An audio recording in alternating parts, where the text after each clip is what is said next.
اعوذ باللہ من الشیطان الرجیم بسم اللہ الرحمن الرحیم وبہ نستعین وهو خیر المعین ثم الصلاة والسلام علی اشرف الانبیاء والمرسلین وعلی آلہ الطیبین الطاہرین المعصومین رب اشرح لي صدری ویسر لي امری واحلل عقدۃ من لسانی یفقهوا قولی. معزز و مکرم سامعین و ناظرین گرامی قدر، السلام علیکم. جیسا کہ آپ کی خدمت میں پہلے بھی 2 ویڈیوز کتب اربع کے موضوع پر پیش کر چکا ہوں، تو اس سلسلے کو آگے بڑھاتے ہوئے کتب اربع کا تعارف، جیسا کہ ہمارا اس ویڈیو کا موضوع تھا، وہ ہم آپ کی خدمت میں عرض کریں گے کہ جس میں کتب اربع اور ان کے مؤلفین علیہ الرحمہ کا مختصر سا تعارف ہوگا.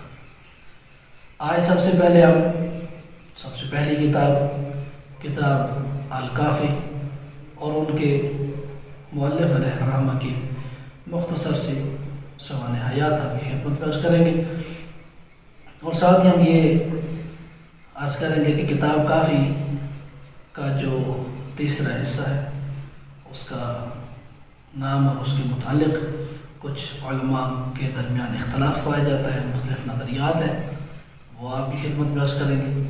اور اس کے علاوہ خود کتاب کافی کی خصوصیات کیا ہے، کیا وجہ ہے کہ یہ باقی تمام کتب سے افضل اور اکمل، یا یوں کہوں کہ باقی تمام کتب سے اعلیٰ درجے کی کتاب احادیث میں یا فن حدیث میں ہے.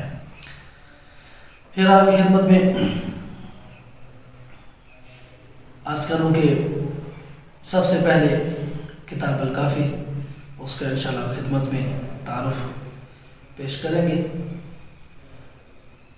چونکہ ائمہ علیہ السلام کی ادوار میں احادیث پر 400 کتب مرتب ہو چکی تھی کہ جن کو اصول اربع میں کہا جاتا تھا. یہ کتب اس وقت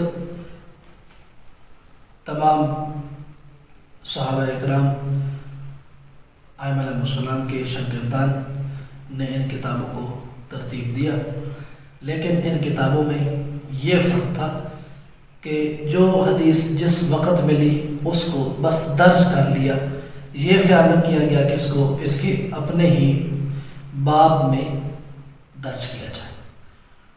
الحمدللہ جو کتب اربع ہے اس میں اس چیز کا خیال رکھا گیا. چونکہ یہ اصول اربع میں 400 کتب ضائع ہوگی، ناپید ہوگی، لیکن یہ جو علماء تھے انہوں نے ان کتب سے جو کچھ حاصل کیا تھا، جو کچھ اخذ کیا تھا، انہوں نے اس تمام علم کو ان تمام کتب میں درج کر دیا، اور ان کو کچھ عرصہ پہلے اصول 5 کہا جاتا تھا. اور ان کتاب کے جو یہ آج ہمارے پاس کتب اربع کے نام سے موجود ہیں، ان میں تمام احادیث کو باب در باب درج کیا ہے. جو حدیث جس موضوع کے متعلق ہے اس حدیث کو اسی موضوع کے مطابق ہی درج کیا گیا ہے. یہ ایک بڑا خاص خیال رکھا گیا ہے. تو اصول 5 کون کون سی کتب تھی؟ سب سے پہلے آپ کی خدمت میں عرض کیا الکافی، کہ جسے تالیف کرنے والے ثقۃ الاسلام شیخ محمد بن یعقوب القلینی علیہ الرحمہ ہے. اور اس کے بعد دوسری کتاب من لا یحضرہ الفقیہ، کہ جس کے تالیف کرنے والے شیخ محمد بن علی بن حسین ابن بابویہ القمی المعروف بشیخ صدوق علیہ الرحمہ. اور تیسری کتاب بھی انہی بزرگوار کی ہے کہ جو مدینۃ العلم کے نام سے تاریخ میں درج ہے. اور چوتھی کتاب تہذیب الاحکام، کہ جسے تالیف کیا شیخ محمد بن حسن الطوسی علیہ الرحمہ نے.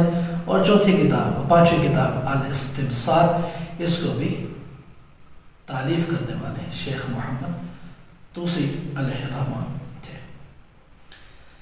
لیکن افسوس کہ شیخ بہائی علیہ الرحمہ کے دور تک یہ کتاب کہ جو مدینۃ العلم کے نام سے تاریخ میں درج ہے یہ موجود تھی، لیکن ایک وقت ایسا آیا کہ جس وقت یہ کتاب ہم سے ضائع ہوگی اور ہم ایک عظیم نعمت سے محروم رہ گئے۔ بہت بڑی نعمت تھی ہمارے لیے ایسی کتاب کا ہمارے پاس ہونا، لیکن اس نعمت سے ہم محروم رہ گئے۔ اور بعد ازاں حضرت جناب علامہ مجلسی علیہ الرحمہ نے اس کتاب کو ڈھونڈنے میں بڑا پیسہ خرچ کیا، بہت وقت دیا، لیکن وہ کامیاب نہ ہو سکے اور وہ کتاب ضائع ہو گئی۔ تو اب ہمارے پاس ایک کتاب کے ضائع ہونے کے بعد کل کتب 4 بچ جاتی ہیں۔